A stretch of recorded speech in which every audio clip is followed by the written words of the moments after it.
सदा सत्स्वरूपं चिदानन्दकन्दं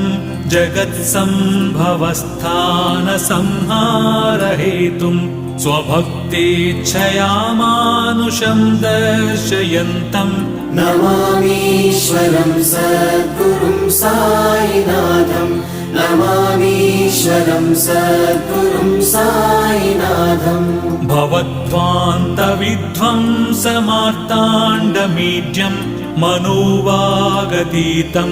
मुनिर्ध्यानगम्यं जगद्व्यापकं निर्मलं निर्गुणं त्वां नमामीश्वरं सद्गुरुं साईनाथं नमामीश्वरं सद्गुरुं साईनाथम् भवाम्बोधिमग्नार्दितानां जनानां स्वपादाश्रितानां